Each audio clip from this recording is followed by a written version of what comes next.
Anastasia here, or Nasta in short. Today we're going to talk about all about Patagonia. If you're planning to go, thinking of how to do this, what to take, what not to take, what is involved in booking, I want to share this information with you. I planned the Patagonia trip just this last year. I was there December 2023 to January. Yes, I met my new year in Las Torres, which is insanely, amazingly beautiful in Patagonia. So today I want to talk specifically about Tores del Paine, how to prepare, what to take, what not to take. I planned the entire journey on my own, and so I'm ready to share the information. I want to say that this video is prepared as a webinar, so I'll be talking a lot. But if you have additional questions, don't hesitate to ask. Ask them in the comments below, or just write to me on Instagram. Nasta Alman, that is my Instagram. I also downloaded their day-by-day description of each of the day of the hike, so you can get more information from there as well. Let's start from the start. So what is Patagonia? And you see there's a lot of text there. And to be fair, when I originally booked, I thought that Patagonia is Tores del Paine, and that's all it is. Obviously, with time, I learned that Patagonia is massive, and there's a lot of things in Patagonia, and it's insanely beautiful. And I was in Patagonia, not only in Tores del Paine, but I also in other places. But today we're just going to focus specifically in these two hikes, which is Otreck and Wtreck, which are the most popular tracks and the most well-known tracks in Patagonia as well. Right, so in Tores del Paine, there are three options available. It's Otreck, which is the blue and red combined. It takes usually from 6 to 8 days. It took me 8 days and 7 nights. Wtreck is 3 to 6 days, and it's marked red as a W. And then the day tracks available as well. You can plan this hike differently. Some people were combining a couple days together. Some people were splitting one day in couple. It depends, but it depends on your ability, on your physical strengths, etc. I recommend doing a circuit and taking at least 8 days to finish it. That's a classical way to do that, which I also did. And we're gonna see the general how it looked like, because we obviously have a video. Let's go.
All right, so this is how it looked like. If you watch carefully, you can see that the hike is pretty easy.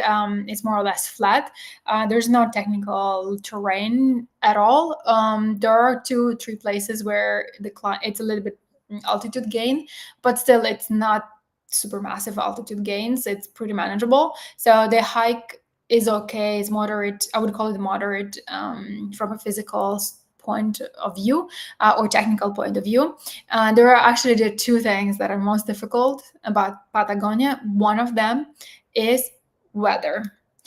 I can't stress enough. Even when I was there, which was December, which is June, mid-June or end of June, July, for Argentina, it was still snowing and raining in some of the places, though in other places it was extremely hot. So, and it was also windy in some places. I definitely seen a lot of videos and people saying that it was so windy it was impossible to stand.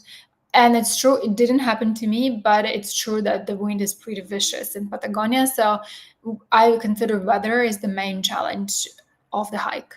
And the second part, which is also challenging, is I swear to God, a million of pictures. Sorting through the million of pictures. It was so beautiful. I couldn't stop taking pictures. So I took like, I swear to God, million, and choosing 10 just to post on Instagram was a real challenge. It was really difficult. But now you're warned, so you know what to expect. All right, and next one, we're going to talk about rushing in Patagonia. So rushing in Patagonia is a waste of time. It's beautiful, it's breathtaking. So take your time. Take your time to sit down, stare into the nature, absorb it with all fibers of your body and soul. It's beautiful, it's something that you don't usually see. It's really unique to that region. Those views are really unique to that part of the world. Take time. Don't rush. I recommend 8 days like I did, but it's your choice and obviously your limitations as well. But regardless how many days you spend in Patagonia, take time to look at it, not just through phone lenses, but just actually with your eyes. All right. And then we're moving on to the next one, which is talking about money. So I flew to Argentina, but you can take plane from to Argentina or Chile. Tores del Paine is actually on the Chile territory, but I flew to Argentina, went to Buenos Aires, then El Cafalate, and took a bus to Puerto Natales. The border itself is pretty straightforward. You just need to take this the paper that they give it to you that you cross the border. It's pretty straightforward, and there's no issues there. There are a few possible options to booking the track itself. I want to tell you that the trekking itself it's not possible to sleep anywhere you want to. You can only sleep in designated areas in the campgrounds. And those campgrounds, mainly you can sleep in tents, but in some campgrounds, it's also possible to stay in hostels. It depends camp over camp. And you can book all those camps through either travel agency or directly through the website.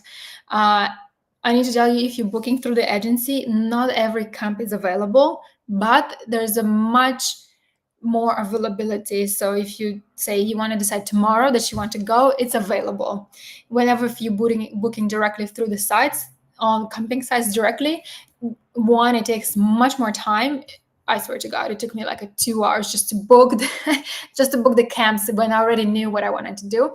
It's just checking all these availabilities and making sure that dates are aligned, etc. So it took more time, but more camps were available. And the camps that are not available with the agency are available when you book yourself. And actually, those are the best camps. And well, obviously, it was cheaper. But it all depends for you. I haven't booked with the group or anything, but booking with group is also possible, and then it will be even more expensive. Thinking about it's also possible to book with tent or without tent. I haven't brought my own tent. I rented the tent everywhere, and also possible to book with food or without food. I booked breakfast and dinner pretty much everywhere where it was available. Not every place was available, and the lunch I brought with myself. So with that due, so I booked myself everything from the site. I booked food, breakfast, and dinner pretty much everywhere, and I booked a tent or hostel pretty much everywhere. So with that, I spent around $1,200 on that. And if I booked it through the agency, it will be around $2,000 to $3,000. And if I booked it with a group, like guide including, that will be around 5,000. So just to give you an idea of the pricing that is involved. When packing, I recommend following. So I took following. First is dry food. So as I mentioned, I cooked my own lunch pretty much everywhere, and some breakfast and dinners. So hot water was available in almost all camps. So I didn't need to take the stove. I had my own sleeping bag and karimat because I had that, but it's possible to rent those as well if you want to. That will be just additional cost. And there's a 3 layers you need to take up and down, so 3 changes. And you need to think about clothes, what to wear in the camp, what to sleep in for the cold weather and for the hot weather. I used all sets of layers. In one place where it was really cold, I had to put pretty much every warm clothes I had and be in sleeping bag. Obviously in the hot weather, I had to take off all the layers. And so all types of clothes were useful for me. And you want to take 3 pairs, 3 layers, 3 pairs, because essentially you want to change day to day. Hiking poles is absolutely the must. Carrying such a heavy lift, you want to make sure that you have a hiking poles to help you. Sunblock, can't speak enough. I swear to God, once I returned from Patagonia, my face was red for another month. It must be I wasn't putting a lot of sunblock enough. So you just even notice it. Even if it's cloudy, it's so sunny. It's insane. So sunblock is definitely a must. The next one is food. And here what I mean is like food that you bring on the hike. Something like a Snickers or Bang, whatever, the chocolate bars or whatever. Not everything is available in Argentina. There is a strict laws of what is it possible to import in Argentina or import to Argentina. So if you want to buy M&Ms, they're just not sold in Argentina. So you better take your own with you. So that's what I did. And another thing, money. So when it comes to money, you can pay with a card pretty much at every camp. And actually not just a card, but like a touch pay from a phone, which is insanely handy. But I had some money with me, the Chilean peso with me as well. Came handy a couple of times when I needed to pay for the bus. But other than that, the card was enough. It was pretty much enough. All right. So this is my list of best food and best places. The first 2, Cuernos and Chileno. This is actually both of them are situated on Wtreck, but they are only possible to book if you're booking them directly from the sites. They're not available if you're booking them through the agencies. The other 2, Dixon and Ciron, these are from Otreck. It's true, the best views were on Otreck. And actually, I don't know if it's arguable if the best views were on Otreck or Wtreck. I'm sure people have a different opinions on this one. I found that Otreck part that the 3 days, which are Otreck, I find it much more secluded and better connection with nature. When I was walking, I barely saw any people on the hike. Obviously, when you go into the hut, you see a bunch of people. And actually, that made a lot of fun because you see the same people hut from the hut. So you build a really good connection with people. But overall, when you're hiking, it's much more secluded. And on the Wtreck side, it was just much more people and was much more... you can see that it's much more connected already with civilization, if you will. And Otreck is for sure more secluded. Coming up from Otreck, 10 hours hike, and the place where you couldn't even wash because it was so cold. In Los Patos, it was so cold. You come in to Las Grandes, the first Wtreck. So let me just show you where it is. Right, so it's over here. So this is the last point, the connection from blue to red.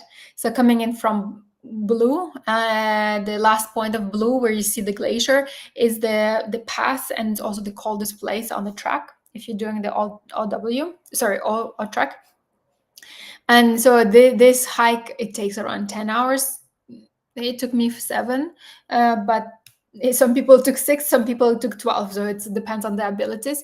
And then in the first red is gray camp. So gray camp, it's already accessible by boat, and it's much more civilized. And the first thing I saw was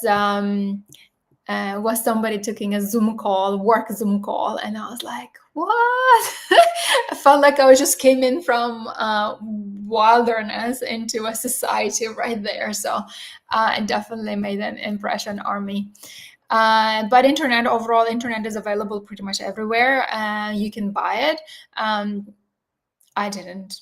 I mean, rushing in Patagonia is wasting your time. Take time to enjoy. Why would you want to see the Instagram? You can watch Instagram when you're back. Anyhow, so the other thing that I want to mention is meeting the people. I did my track on my own without agency, like solo.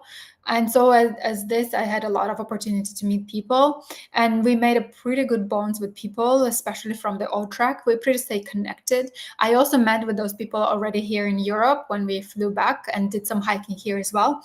So I highly recommend, talking to people and getting to know them. They're pretty friendly and really open. Bunch of people from a different world, sides of the world. Yeah, it was pretty cool and interesting to know. The other thing that I did was also, it's possible on a gray camp to do kayaking or ice hiking. Those both trips are happening twice a day, and you need to book in advance. One thing I want to say, if you haven't booked in advance, it still would be maybe possible to go, because some people just not make it. And that actually what happened to me. I didn't had a booking, but I arrived. I really wanted to do ice hiking. I arrived earlier, like 10 minutes before, and the person who was supposed to go didn't show up, and I took their place. So yeah, it's possible. And I recommend, if choosing out of these two, ice hiking or kayaking, I strongly recommend ice hiking. It's a little bit, I found it is a little bit more interesting. And that's why, because it actually was the first time in my entire life where I had a chance to drink water, not from the tap, not from the filter, but right there from the nature. And actually in Patagonia, it's possible to drink water from the nature in few places, not just there, which is incredible. I don't know. It's mind-blowing. For me, it's mind-blowing that there are still some places where you can still drink water from the stream directly. All right. And another thing that I want to mention is I did a big push and uploaded a lot of photos as a day by day in my Instagram.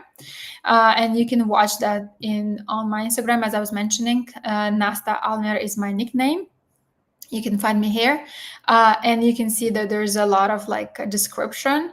So you can see how this going to the Seron, what happened to me. I lost the bag, but you can see there's also description and also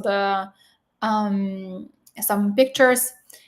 Seron for me was it was essentially the sea of daisies. It was incredible. Daisies were just everywhere. It was pretty beautiful. And also the wild horses and the rivers and the mountains. It was beautiful, and really breathtaking. So you can see this description day by day. This is my second day. You can see my face was a little bit numb because it was so windy. It was so difficult to sleep. It was insane. But it was really beautiful. it wasn't very dangerous. The wind wasn't too strong. It wasn't dangerous or anything, but it was pretty strong. And this is from the glacier itself, the trip on the glacier. You can see hiking on the glacier, how it looked like, and some highlights. It was beautiful. This is the path. They're walking through the pass itself. The pass was still with snow. As I mentioned, it was December, end of December for me, which was Argentinian time is July, June to July. Yeah, it's breathtaking. Take time to look, take time to stare in the nature. Worth it.